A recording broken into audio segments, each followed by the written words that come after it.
My name's Cullen, and I collect comics. And today we're going to go through my weekly pulls from the comic shop from the Comix Strip in Cape Girardeau. And yeah, let's get into what I've picked up the shop this week. We're going to start with Batman number 125.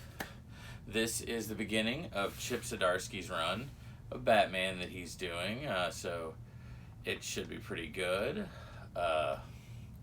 I'm excited about that. The artist for it is Jorge Jimenez, and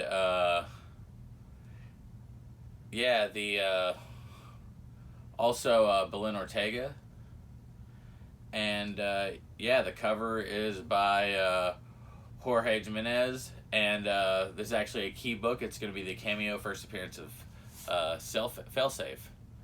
And superstar writer Chip Zdarsky joins legendary artist Jorge Jimenez to define a new era in Batman. Bruce Wayne is at a turning point, haunted by dreams of the dark future, while Gotham City billionaires are being gruesomely murdered. With the discovery of his arch enemy's involvement and a tragedy unfolding, the Dark Knight's nightmares are just beginning. Failsafe starts here, and in the backup, there's chaos in Gotham's underworld, and over one of its crown jewels, and Selina Kyle is caught in the middle. Can she stop the bloodshed, or maybe even make a little money in the process? I actually read this book already, and I really enjoyed it. It definitely looks like it's setting up for some cool stuff. I'm definitely wanting to see what's going to happen in 126.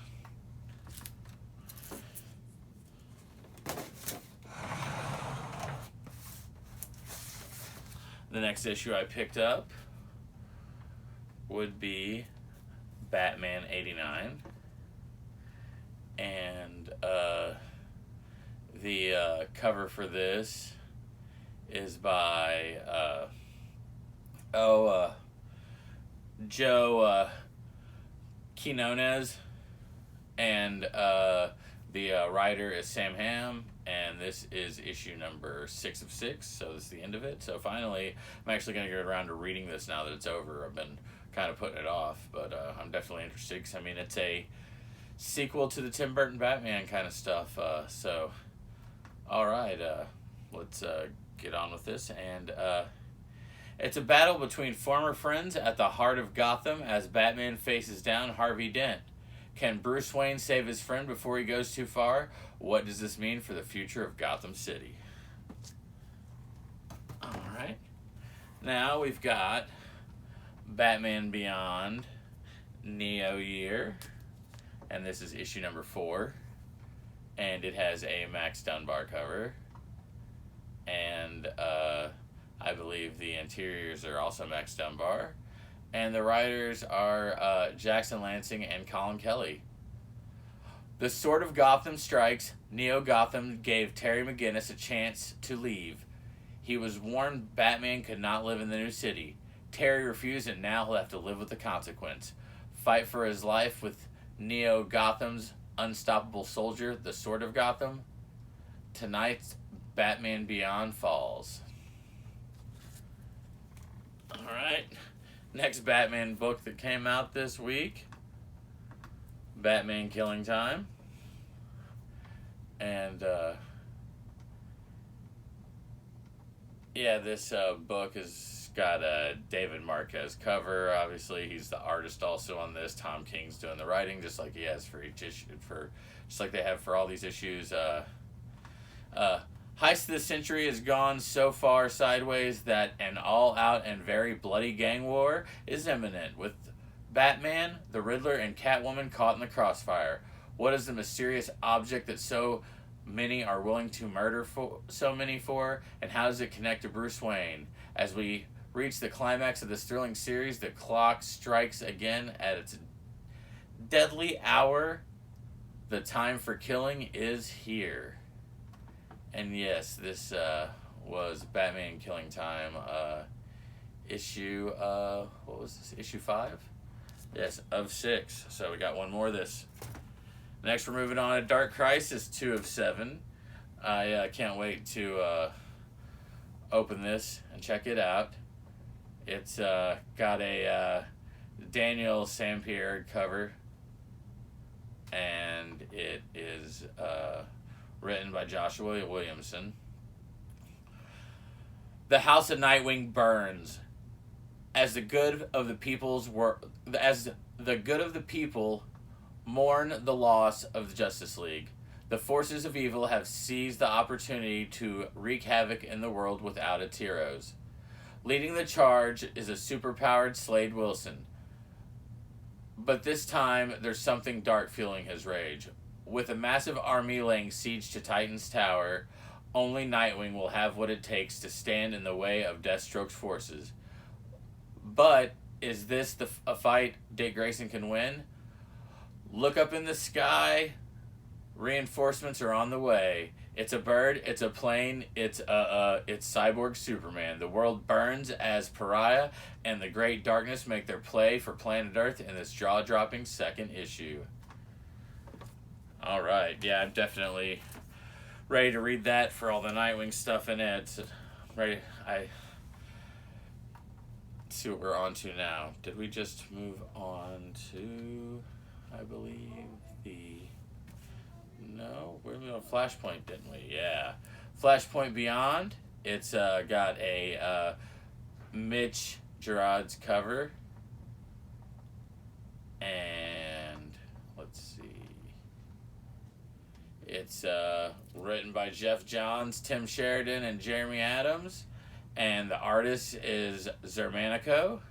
And the cover artist, like I said, is Mitch Gerads. And the DC event of 2021 continues. Thomas Wayne's investigation into the Clockwork Killer goes sideways when he is confronted by a deadly alien invader the world knows as Project Superman. But what happened to the Kryptonian and the Kryptonian world of Flashpoint? Will Thomas Wayne do what he has in order to stop Superman, or has he changed? What are those strange earthquakes now and erupting across reality? Yeah, I'm ready for all these to come out because I definitely want to sit down and read all this Flashpoint Beyond stuff. It doesn't feel like it's something I have to read right now, but it definitely looks like it'll be cool. I got the original Flashpoint, pretty much bought almost all of it when it came out, and I absolutely loved it. But yeah, we'll move on to the Joker. This is the 15th, I believe, and final issue. And the cover is by Cam Smith and Giuseppe Camunicoli. And the writer is James Tyrion IV and Sam Jones. And Giuseppe Camunicoli is the artist. And for the first story, I believe like the Sam Johns was the writer for the second story, I believe. I'm sure it's got a backup. And with the punchline stuff. And Sweeney Boo is the artist for the second one. And